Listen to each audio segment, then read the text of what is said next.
За сайн байцгаана уу? Энэ удаагийн хичээл 15-аас 18 дугаар зууны үеийн Монгол улсын гадаад орчин гэдэг хичээл үзэх болно. За гадаад орчин гэдэг маань одоо юу вэ гэвэл манай улсын одоо хил залгаа болон ойр оршин тогтнож байгаа улсууд бид бүх манай улстай ямархуу харилцаа холбоотой яаж харилцан үйлчилж байсныг одоо гадаад орчин гэж хэлж байгаа. За энэ үед бол одоо Монголын гадаад орчинд бол баггүй өөрчлөлт гарсан. За тэгээд энэ тухай бүгдээрээ үзэх болно.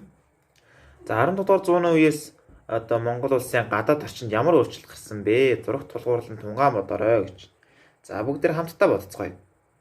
За бид бүхэн бол энэ үеэс бол эзэнт гүрэн байхаа болж их нутагтаа буцан ирсэн байгаа. За энэ хүү зураг дээр бол одоо яг 1630-аас 40 оны үеийн зургийг одоо харуулсан байна.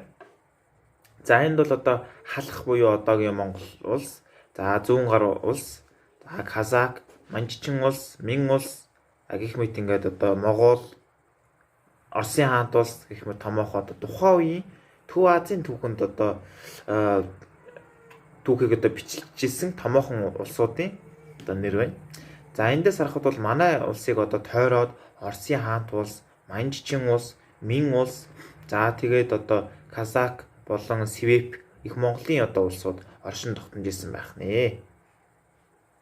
За одоо бүгдээрээ энд оршин тогтнож байгаа улсуудыг нэг нэгээр нь манай улсад хэрхэн одоо үйлчлэл үзүүл харилцаж исэн, үйлчилж исэн гэх мэт одоо түүхийг үздэцгээе. За эхнийх Манжчин улс. За энэ Манжчин улс бол анх бүр одоо энэ манж гэж ямар хүмүүс юм бэ гэдгээс ярив. За энэ манж гэж ямар хүмүүс юм бэ гэвэл энэ хүмүүс нь өөрсдөө одоогийн одоо манжуур буюу хар мөрөн, амар мөрөн орчим суудаг байсан. Хагас нүүдэлчин, хагас одоо газар тариалан эрхэлдэг тийм хүмүүс байсан. За ихэвчлэн бол гахаа малдаг байсан байдаг. За тэгээд хажуугаар нь одоо морь одоо за тэгээд одоо үхэр гэх мэт одоо малыг үржүүлэхээс одоо үржүүлж ашиглахаас гадна газар тариалан эрхэлдэг. За тэгээд ан хийдэг. Ихэвчлэн бас ан хийдэг тийм одоо үндэстэн байсан. За тэгээд энэ дотор бол үндсэн 3 одоо гол овог гэж байдаг. За тэр бол одоо зөрчид, түнгус, хамниган гэж байгаа. За одоо эдгээрийн нэгдэл нь нийлээд Манжчин улсыг байгуулсан. Манжчин улсыг байгуулсан. За яагаад одоо түнгус гэж ингээд түнгус гэж нэрлэдэг вэ? Түнгус гэдэг нь өөрөө гахаа маллагч гэсэн утгатай үг юм байна. За тэгээ эндээс үзэхэд бол манжнар бол гахаа маллан одоо суудаг. За тийм ерөнхийдөө сууршлын амьдралтай хэрнээ мадаж чухал эрхэлдэг, хаяас нутаг сэлгэнүүдэг. За тэгээд ан хийдэг тийм хүмүүс байх нэ. За эдгээр энэ одоо хагасанчин, хагас нүүдэлчин, хагас малчин одоо хүмүүсийг маань Нурхач гэдэг хүн 1626 онд одоо маш олон энэ жижиг овог байсан хүмүүсийг нэгтгээд 1616 онд Хожуу Алтан улсыг байгуулж одоо хаан ширээн дээр үлдсэн байдаг. За яагаад бас Алтан улс гэж нэрлсэн бэ гэвэл за манж нарын түүхэндээ байгуулж исэн хамгийн хүчирхэг улсыг нь Алтан улс гэж нэрлэдэг байсан. За энэхүү Алтан улсыг бол манай эзэн Чингис хаан одоо буулган дарж авсан байдаг. За тэрнээс хойш бол манж нар өөрсдийн гэсэн улсыг байгуулж явсаар 1616 онд залгасан байдаг. За ингээд Нурхач хаан бол одоо Нурхач Баатар хаан бол Манжчин улсыг нэгтгэж Алтан улсыг байгуулсан. За үүний дараагаар улсаа байгуулсны дараагаар өөрийнхөө газар орныг томсохыг одоо хүсч эхэлсэн. За ингээд 1618 оноос Мин улсын зүүн хойд хил хязгаарыг уулгалан тогтолж эхэлсэн. За одоо эндээс бүгдээрээ газрын зургаас харцгаая. За Манжчин улсын одоо анх байгуулагдсан газар бол одоо энэ яг энэ улс гэж байгаа үгний орчин байсан. Хар мөрөн, амар мөрөн зэрэг одоо нутгуудаар түнгуснаар, за тэрний өмнөд хэсгээр хамнигнаар, за энэ одоо энэ шар тэнгистэй хэлцэлгэж байгаа энэ бүсгүнтэд зөрчид буюу манжнар байсан.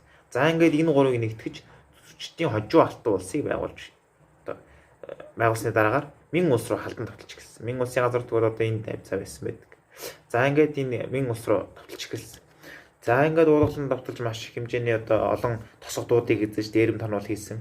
За мөн Солонгос руу маш хэмжээний дээрэм тонвол товчлуудыг хийж исэн байдаг. За ингэж явсаар 1636 онд өвөр Монголыг иргэшээлтэд оруулсан. 1634 онд бол Нэгдэн хаан нас барсан байдаг Нурхач Баатарт одоо Нурхажбаатар болон түүнийхөө Абхад одоо хөөгдөн явсаар. За ингээд 1636 онд Нурхаж хааны хүү Абхай өвөр Монголыг нэгтгэн өөрийгөө бүх Монголын хаан хэмээн зарласан байдаг.